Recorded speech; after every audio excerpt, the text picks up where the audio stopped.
as we look at these races, and I want to cover the waterfront with you. There's a lot of news out of Iran that I'd like to talk to you about with your former Intel committee cap on. But as far as this election goes, I was just talking to your old friend Chuck Lavelle about a remarkable early vote that set a record in Georgia, 1 million people.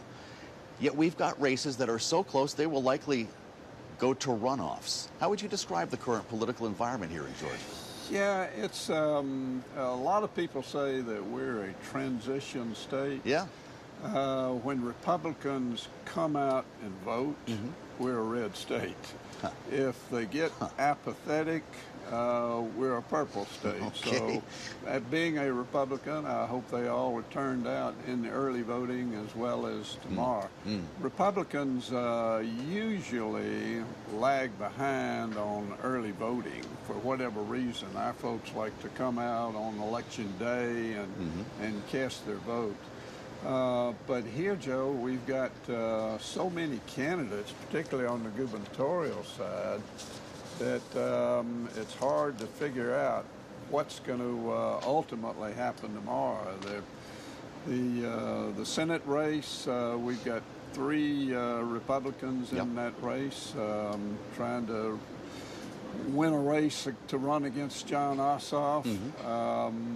They're 3 great guys. They're all 3 dear friends of mine, and they've been slugging it out. And nobody has really blown the water out. Yeah, right. Governor's taking a real stand on this, though. He's spending some capital on this race. Is it worth it? Brian is, he's a longtime friend of the Dooley family. Yeah, sure. And he and Derek have known each other all their lives, and he's committed on it.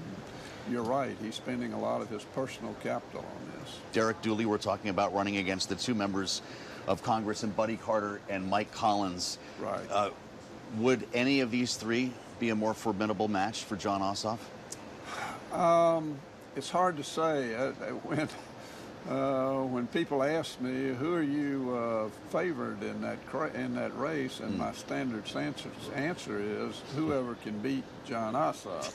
Right. And as I said, I don't think any one of the 3 has really risen to a point to where you can say this one will be better candidate versus this one. So it's kind of up in the air. It's going to a runoff, it sounds like. I do think that Ossoff has some vulnerabilities. He votes right down the Democratic line, and that's not the mainstream of most of Georgians. So it's going to be an interesting fall as we head into that, whoever comes out on our side. No doubt. You know, it's interesting you talk about this red versus purple. Most statewide offices are held by Republicans, but you've got 2 Democrats in the Senate. And as the former senator, I wonder what you make of that. Thank you, Donald Trump. Yeah? Because that was 2020, if you remember. Both those senators were elected. And we were here for the Warnock Herschel Walker special. Yeah, well, Donald Trump came out in after 16. Yeah. I'm sorry, 20, and said, look, the election is rigged. I really won. Don't vote. Your vote is not going to count. And too many Republicans listened to that, and they didn't come out in the runoff. And both those cases, we had a runoff, and the Democrats won. They were fired up, and we weren't. Well, see, you've got Donald Trump back in the White House, doesn't like early voting. We saw a 15% margin, more Democrats early voting than Republicans. And you're paying over $4 for a gallon of gas. How does that come together for Republicans in this cycle? Not helpful. Yeah. At the end of the day, in all of my 14 elections that I was involved in personally, Joe, at the end of the day, the pocketbook was the #1 item. If the economy was doing well, then incumbents usually do well. And when the economy is not doing well, then and when I say incumbents, the incumbent party, Right. particularly in the White House. Yeah. And when the economy is not doing well, then there's a real headwind against this White House now as we heading into these elections. And 6 months is a lifetime from an election standpoint, but the policies of the Trump White House really need to move in a different direction to get gas prices down, to get inflation down, to get grocery prices down, because people are hurting right now. Well, let's get into that, because you remember what it's like to sit on the Intel Committee as a ranking member, as a matter of fact. You were there after 9/11 to conduct an investigation. I remember you being on TV just about every day back then, looking into how this could have happened. I can't imagine you envisioned a hot war with Iran at that point. Maybe you did, but was this a fool's errand to close the strait? Well, I don't disagree with what the motive of the president was to take out When it comes to the nukes. Khomeini. Okay. Yeah. He's a bad guy. The policies from the standpoint of national security favored taking Khomeini out. I don't know what happened inside of the White House before the initial attack, but it appears that whatever calculation was made on if we do this, this, and this, and I think that everything they wanted to do, they've done it, that the reaction of the government in Iran is different from what they anticipated.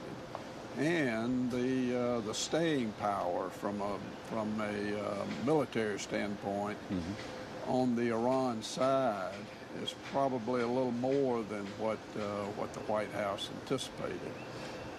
But at the end of the day, still, I mean, we've destroyed their military. Yeah. They have no military, Right. but they have a bunch of missiles, and they can really make the Strait of Hormuz very difficult for some period of time here. Yeah. And they've got a Mosquito Navy that's making things a little difficult Yeah. with these speedboats in the Strait. Do you think the president has good intel? That was your specialty. Did he have the right set of information when he went in?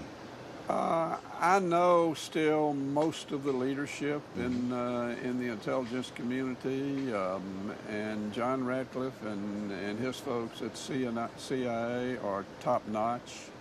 All up and down the military side, you know, we just have great patriots and great Americans still running the military side of it. So I have to believe that what he's hearing every day from an intelligence standpoint is right, that he's getting the straight. We're starting to hear off the record, primarily off the record, from Republican lawmakers about war powers. We're not there yet. Every vote on war powers has failed so far, but that 90-day mark is looming. And I know the White House says they stop the clock or they reset the clock with a ceasefire. How do you view that? Should there be an authorization for the use of military force? Or as long as the ceasefire is in place, we don't have to worry about it on Capitol Hill? Well, there are certain powers that are invested with a president, and he can do what he did with respect to Venezuela, to Iran. Yeah. But there comes a point in time where you got to go to Congress and say, guys, okay, here's the deal. Yeah. Here's what I'm hearing from my intelligence community.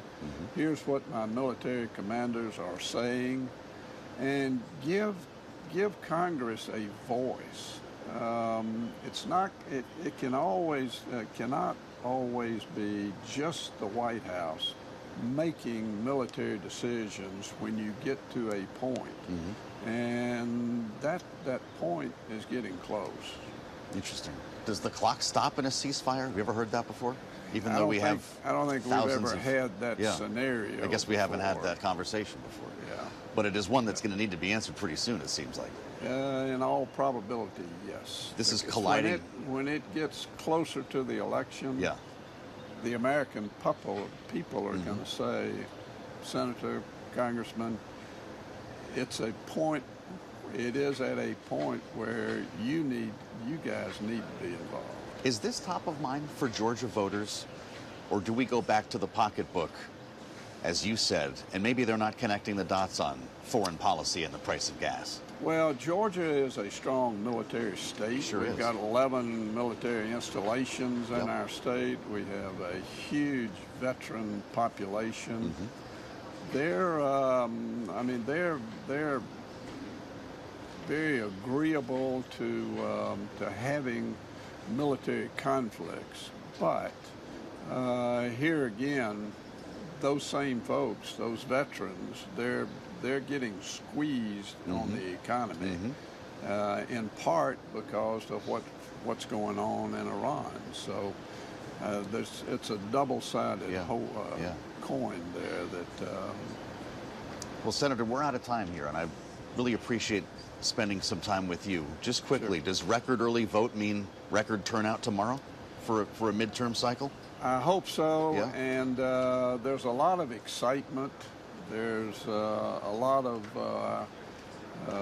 campaigning on the airwaves, Joe. Yes, so sir. if that's an indication of what's going to happen tomorrow, I think it's going to be a big day tomorrow. I've been here for all of 24 hours, and I've seen more political ads than I know what to do with.